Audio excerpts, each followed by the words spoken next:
Hello students, today we are going to discuss the modern concept of structure of atom. आज हम modern concept की बात करेंगे जिसके अंडर हमारे टू टॉपिक्स आते हैं. First is dual nature of matter and light and second one is Heisenberg's uncertainty principle. तो आज हम इन दो टॉपिक्स के बारे में बात करेंगे. तो सबसे पहले हम बात करते हैं dual nature of matter and light. तो जितना भी हमारे मटेरियल पार्टिकल्स हैं, मैटर है, लाइट है, रेडिएशंस हैं, they possess dual character, dual nature. Dual nature means double nature. अब वो डबल नेचर क्या है? It means they possess particle character as well as they possess wave character. तो इस आइडिया को प्रपोज करने वाले जो सबसे पहले साइंटिस्ट थे उनका क्या नाम था? वो साइंटिस्ट थे हमारे लुईस डी ब्रॉगली. तो जो लुईस डी ब्रॉगली थे इन्होंने 1924 में ये आइडिया प्रपोज किया. Louis de Broglie in 1924 proposed that all material particles like photons, photons की तरह जितने भी मटेरियल पार्टिकल्स हैं, whether these are electrons, protons, atoms, molecules, even a piece of chalk, a piece of stone, जितने भी material objects होते हैं photon की तरह, they possess dual nature. Means they possess wave character as well as particle character. तो दोनों ही character होते हैं, इनमें दोनों ही नेचर होते हैं. और जब भी किसी पार्टिकल के साथ कोई भी वेव एसोसिएट हो जाती है, wave associated with the particle is called matter wave. तो कई बार 1 मार्क के लिए पूछ लेते हैं कि मैटर वेव क्या होता है. The wave associated with the particle is called matter wave. अब ड्यूअल नेचर को एक्सप्लेन करने के लिए लुईस डी ब्रॉगली जो साइंटिस्ट थे उन्होंने अपना एक रिलेशन बनाया. तो अब हम बात करेंगे डी ब्रॉगली रिलेशन की. उन्होंने हमें वेवलेंथ का फॉर्मूला दिया. तो अब हम बात करते हैं ड्यूअल नेचर को एक्सप्लेन करने के लिए लुईस डी ब्रॉगली ने हमें क्या रिलेशन दिया. तो डी ब्रॉगली रिलेशन. अब प्लैंक्स क्वांटम थ्योरी हम पढ़ चुके हैं और प्लैंक्स क्वांटम थ्योरी में हमने बात की थी फोटॉन के वेव नेचर की. तो इसमें अगर हम प्लैंक्स थ्योरी की बात करें, according to Planck's quantum theory,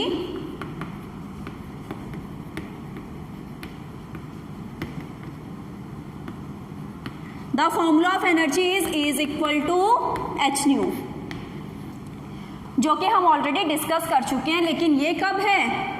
ये हमारा तब है अगर फोटोन क्या पोजेस करता है? Wave nature. If photon possess the wave nature. लेकिन इसी तरह से अगर हम आइंस्टीन इक्वेशन की बात करें, जिन्होंने हमें अगेन एनर्जी का फॉर्मूला दिया हुआ है अकॉर्डिंग टू आइंस्टीन इक्वेशन, जो कि मटेरियल ऑब्जेक्ट्स पे अप्लाई करते हैं. तो formula of energy is equal to mc square. Second, ये हमारा तब यूज होता है if the photon possess particle nature.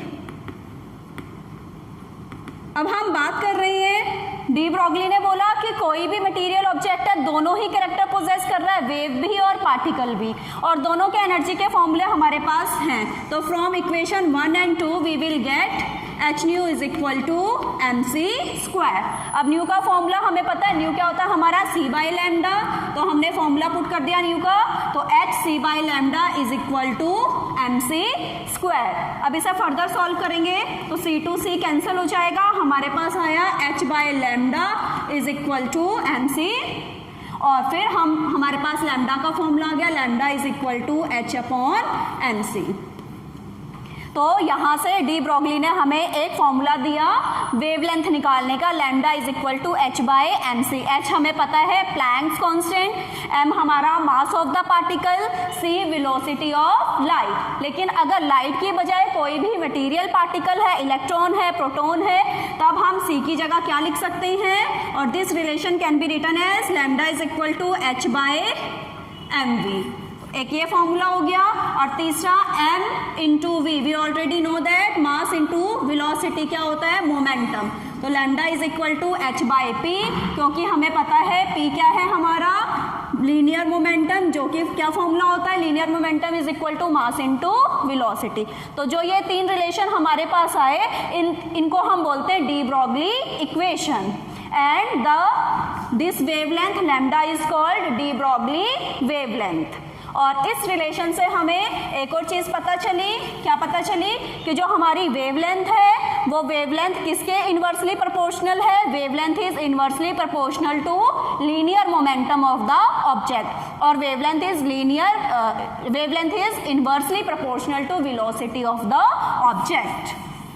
तो ये था हमारा डी ब्रोगली का रिलेशन, जिन्होंने ड्यूअल नेचर को एक्सप्लेन किया। अब अगर हम सिग्निफिकेंस की बात करते हैं, तो जो हमारा ये डी ब्रोगली रिलेशन है, this relation is applicable to all material objects. जितने भी मटेरियल ऑब्जेक्ट्स हैं सभी पे एप्लीकेबल है, चाहे वो कोई भी मटेरियल ऑब्जेक्ट है। लेकिन इसका जो सिग्निफिकेंस है वो सिर्फ किसके केस में है, वो सिर्फ माइक्रोस्कोपिक पार्टिकल के केस में है, but it has significance only in microscopic particles. In our day to day life we come across the macroscopic objects. अपनी डेली लाइफ में हम मैक्रोस्कोपिक से डील करते हैं, हम बड़े ऑब्जेक्ट से डील करते हैं। इसलिए अगर हम डेली लाइफ की बात करें तो डेली लाइफ में डी ब्रॉगली का कोई सिग्निफिकेंस नहीं है, it has significance only in microscopic particles. तो ये हो गया हमारा फर्स्ट टॉपिक, हमने कवर किया dual nature of matter and light, जिसमें हमने डी ब्रॉगली रिलेशन पढ़ा। अब इस डी ब्रॉगली रिलेशन के बेसिस पे हम दो न्यूमेरिकल प्रॉब्लम सॉल्व कर लेते हैं। तो सबसे पहले हम फर्स्ट न्यूमेरिकल सॉल्व कर रहे हैं। क्वेश्चन है हमारे पास, what will be the wavelength of a ball of mass 0.1 kilogram moving with a velocity of 10 meters per second। हमें वेवलेंथ निकालनी है ऑब्जेक्ट की, एक बॉल की, जिसका हमें मास गिवन है। तो मास हमें गिवन है, mass of ball 0.1 kilogram, moving with a velocity, velocity given है कितनी वेलोसिटी से मूव कर रहा है, 10 मीटर्स पर सेकेंड। पूछा क्या है, वेवलेंथ हमें निकालनी है। तो डी ब्रॉगली रिलेशन लग जाएगा, lambda is equal to h by m v. H Planck's constant already हमें वैल्यू पता होनी चाहिए, हम पढ़ चुके हैं, 6.626 इंटू 10⁻⁻34। मास की वैल्यू 0.1, SI यूनिट में यूज करना है, किलोग्राम SI यूनिट होती है तो किलोग्राम में रहेगा, 10 मीटर पर सेकेंड। बस जब हम इसे सॉल्व करेंगे तो हमारे पास कितना आ जाएगा आंसर, 6.626 इंटू 10⁻34 मीटर। तो ये हो गया हमारा बिल्कुल सिंपल न्यूमेरिकल है, मास भी गिवन था, वेलोसिटी भी गिवन था, फॉर्मूला अप्लाई किया, वैल्यूज पुट की और आंसर आ गया। अब इसी तरह से हम इसका एक और न्यूमेरिकल प्रॉब्लम सॉल्व कर लेते हैं। तो question number second, the mass of an electron is, mass of an electron given है आपको, mass of electron is 9.1 into 10⁻31 kilogram.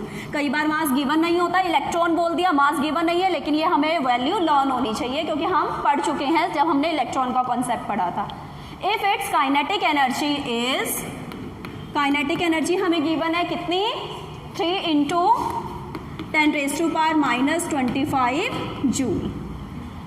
Calculate its wavelength, हमें क्या करना है, वेवलेंथ फाइंड करनी है। तो wavelength lambda is equal to h by m v होता है, m है हमारे पास, हमें v चाहिए। तो v निकालने के लिए क्या दे दिया, काइनेटिक एनर्जी दे दिया। तो सबसे पहले हम क्या करेंगे, काइनेटिक एनर्जी फाइंड आउट करेंगे। तो काइनेटिक एनर्जी हमारे पास 3 इंटू 10⁻⁻25, फॉर्मूला अप्लाई किया काइनेटिक एनर्जी का, half mv² is equal to 3 into 10⁻⁻25। Mass हमारे पास है half into 9.1 into 10⁻⁻31 into v² is equal to 3 into 10⁻⁻25।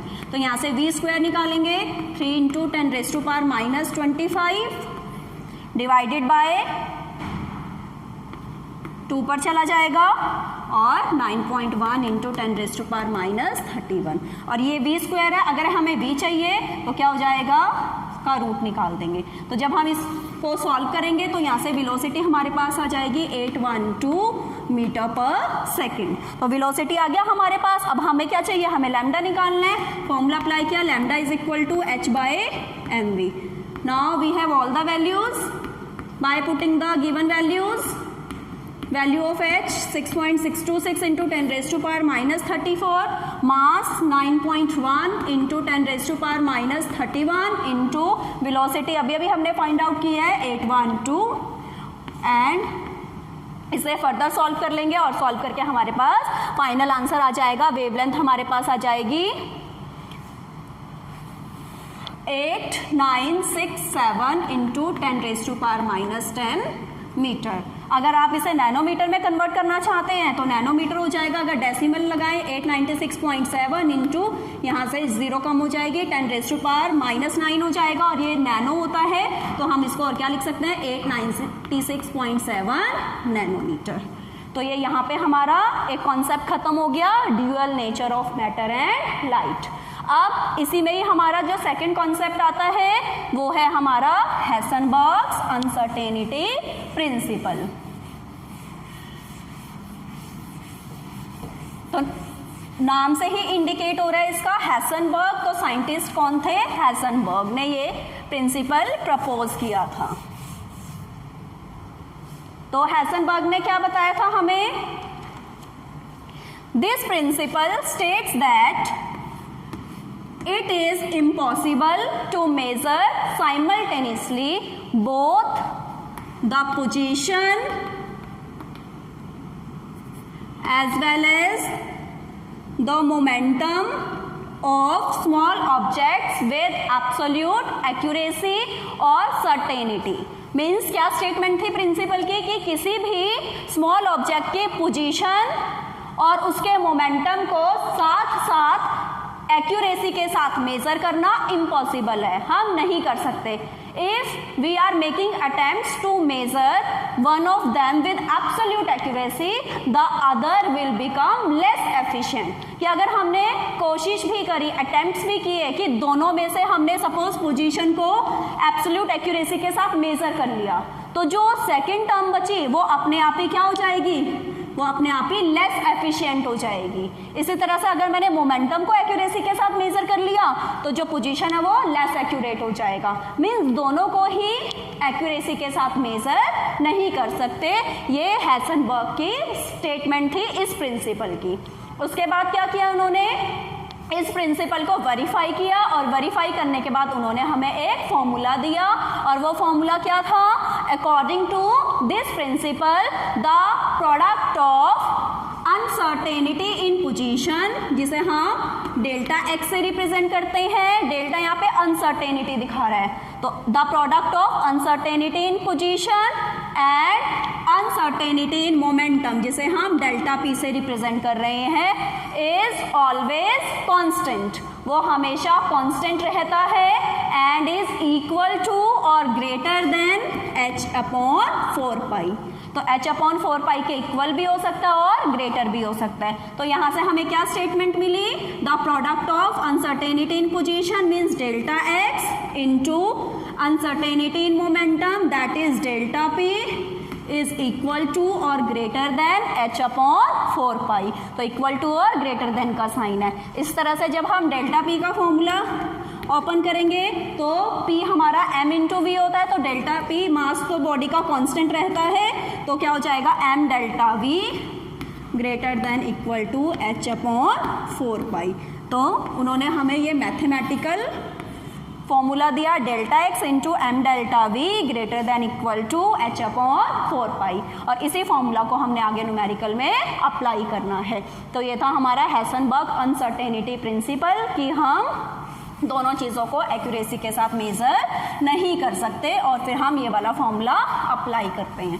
तो अब इसके हम न्यूमेरिकल प्रॉब्लम डिस्कस करते हैं। तो फर्स्ट न्यूमेरिकल है हमारे पास, question is a microscope using suitable photon is employed to locate an electron in an atom within a distance of 0.1 angstrom. Distance means position, तो डेल्टा x गिवन है 0.1 angstrom, जिसे हम किस में चेंज कर देंगे? SI यूनिट में, तो into 10 raise to power minus 10 metre और सिंपल करें तो 10 raise to power minus 11 metre हो गया। आगे क्या गिवन है? What is the uncertainty involve in the measurement of its velocity, कि वेलोसिटी की मेजरमेंट में अनसर्टेनिटी कितनी आएगी। तो ये हमें निकालना है। फॉर्मूला हमें पता है delta x into m delta v is equal to h upon 4 अब यहाँ पे किसकी बात हो रही है? इलेक्ट्रॉन की बात हो रही है, और इलेक्ट्रॉन की बात हो रही है तो हमें इलेक्ट्रॉन का मास गिवन नहीं है क्वेश्चन में, लेकिन हमें पता होना चाहिए 9.1 इंटू 10⁻³ किलोग्राम। तो ये वाली वैल्यू भी है, ये भी है, ये हमें निकालना है। एच की वैल्यू हमें पता है 4 गिवन है, पाई की वैल्यू हमें पता है। तो डायरेक्ट फॉर्मूला डायरेक्ट कर लेते हैं। डेल्टा भी निकालना है तो क्या हो जाएगा h upon 4 into delta x into m. सारी वैल्यूज पुट कर देंगे। 6.626 इंटू 10⁻³ अपॉन 4 इंटू पाई की वैल्यू 3.14 इंटू डेल्टा एक्स हमारे पास 10⁻11 इंटू मास 9.1 इंटू 10⁻31। तो सभी वैल्यूज हमने पुट कर दी, और वैल्यूज पुट करने के बाद हमारे पास फाइनल आंसर आ जाएगा 5.6 इंटू 10⁻6 मीटर्स पर सेकेंड। तो बिल्कुल सिंपल न्यूमेरिकल है, एक वैल्यू गिवन होगी, दूसरी पूछी होगी। तो इसी तरह से इसका एक और न्यूमेरिकल डिस्कस कर लेते हैं, सेकेंड वाला।